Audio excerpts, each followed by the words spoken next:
나를 존중해주지 않는다 이런 기분이 들 법할 것 같아요. 300번은 저기 그 유명 족발집에서도 그렇게 해요.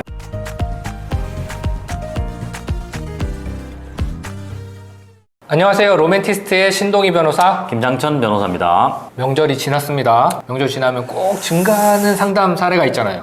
이혼 상담이 그렇게 전화도 오고 방문 상담도 오시고 반드시 명절 때문에 오는 것은 아니지만 네. 그동안에 이제 쌓였던 거예요. 뭐 아이 문제, 재산 문제, 상간의 문제가 됐든 여러 가지 문제가 쌓여서 참고 참았다가 명절에 폭발하는 거죠. 나 이거 도저히 못 참는다. 나 이혼하고 싶다. 최근에도 이제 사무실에 찾아오셔가지고 이제 내용을 보니까 어쨌든 남편이 집을 떠나서 장기간 별거를 하고 아이에 대한 친권이나 양육권을 전혀 행사하지 않고 아내분이 아이만 키웠던 거예요.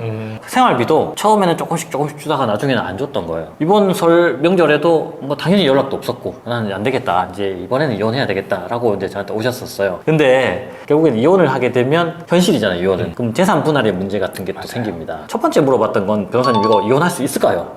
유책 배우자는 이혼 청구를 못하는 게 원칙이기 때문에 상대방이 뭐 집을 나갔기 때문에 1박을 유기했다고 볼 수 있겠죠. 근데 이제 재산 분할의 문제가 있었어요. 거의 다 남편 명의로 되어 있었고 남편이 결혼하기 전에 자기의 재산으로부터 받았던 금액이 굉장히 많았던 거예요. 일정 기간 이상을 살면은 재산 분할할 때 그 부분도 재산 분할 대상은 됩니다. 근데 결혼 전에 일방이 가져온 재산은 특유 재산이라고 재산 분할 대상이 되지는 않습니다. 원칙적으로. 예외적으로 일정 기간 이상을 지나다가 그 재산의 유지, 증가에 배우자가 노력을 했다라고 하면 기여도가 참작이 돼서 재산 분할이 되는 거예요. 근데 그 부분이 좀 금액이 낮았던 거예요. 그래서 이혼을 하면 오히려 받을 수 있는 금액은 얼마 없고 상대방은 지금 생활비 안 주니까 나중에 양육비도 안 줄 것 같다.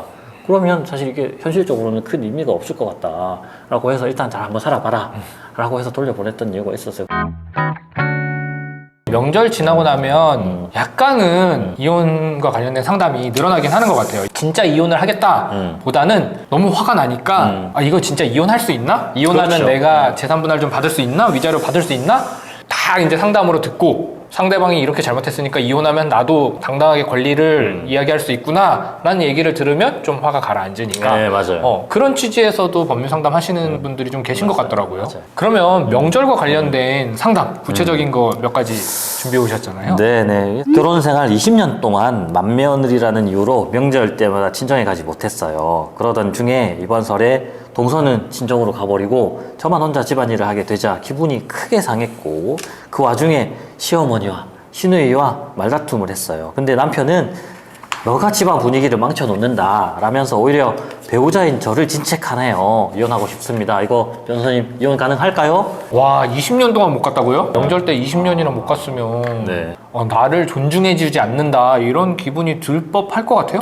이제 법적인 관점에서 봤을 때 우리가 이혼 가능하냐 네. 여부를 한번 판단해 봐야 될 것 같은데 협의 이혼을 하면 당연히 이혼이 되겠죠. 근데 이제 협의 이혼이 안 됐을 때 재판상 이혼을 해야 됩니다. 근데 이제 재판상 이혼을 할 때는 이혼 사유가 몇 개 있잖아요. 그 이혼 사유에 해당해야만 재판상 이혼이 가능한 거예요. 이게 여러 가지 이혼 사유 중에 뭐가 될까? 부당한 대우를 받았을 때 되지 않을까요? 배우자로부터도 너가 집안 분위기를 망쳐놓잖아 그러니까요. 라고 말을 들었고 시부모로부터도 질책을 받았던 것 같아요. 그러면 부당한 대우를 받았다라고 판단할 수 있을 것 같고 네. 그리고 20년 동안 장기간에 걸쳐가지고 부당한 맞아요. 대우를 받았습니다. 그거는 기타 혼인생활을 계속하기 어려운 중대한 사유에 해당한다라고 볼 수 있을 것 같아요. 맞아요. 그러면 민법 840조 3호 6호에 따라서 저는 재판상 이혼 청구도 가능하다라고 생각이 됩니다.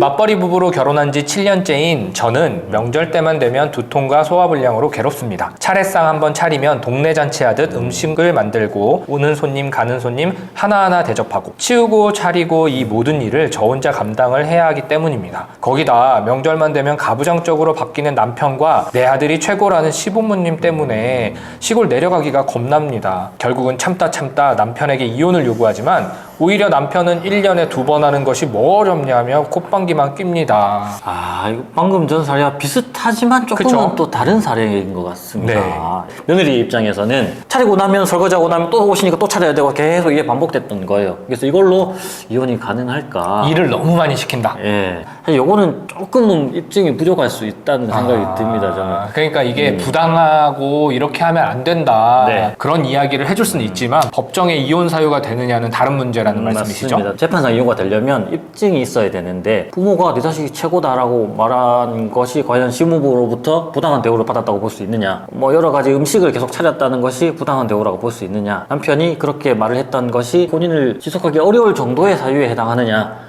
여부를 판단했을 때는 이것만으로는 힘들고 다른 사유가 부여가 된다면 이혼이 가능하지 않을까 하는 생각이 듭니다. 저는 하루에 상차림을 300번 했어. 이혼해야죠. 네.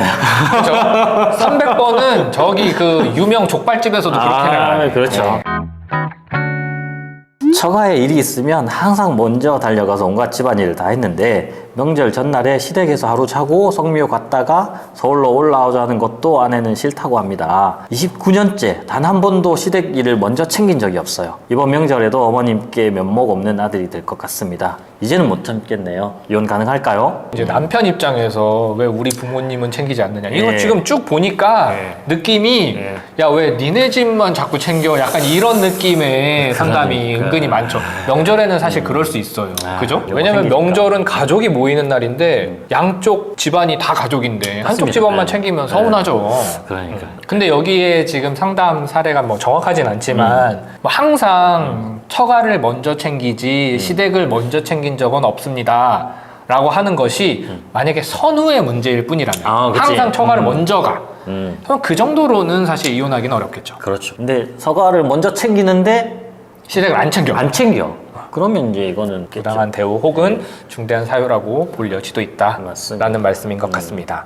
자, 이렇게 명절만 지나고 나면 조금은 증가하는 이혼 관련 상담에 대한 이야기를 해봤어요. 사실은 실질적으로 이혼 소송까지 이어지지는 않지만 상담만 증가하는 사례도 많고 맞습니다. 그 상담의 대부분의 사례가 아까도 읽었듯이 서운하다인 것 같아요. 결혼이라는 것이, 혼인이라는 것이 이제 상대방 배우자의 가족을 존중하는 것에서부터 시작을 하죠. 그러니까 명절 때는 그 부분이 더욱더 이제 나타나와야 되는 것이고, 상대방을 배려하다 보면 이 부분도 문제가 해결될 것인데, 그렇지 못하다 보니까 이런 상담 사례가 계속 늘어나고 있는 것 같아요. 조금만 더 서로를 배려하시고, 한번 욱 하는 마음만 참으시면, 그 시간만 슬기롭게 넘기시면 우리가 또 잘 결혼 생활을 유지할 수 있다. 이렇게 생각하시면 될 것 같아요. 네, 오늘은 여기까지 말씀 나누겠습니다. 감사합니다. 감사합니다.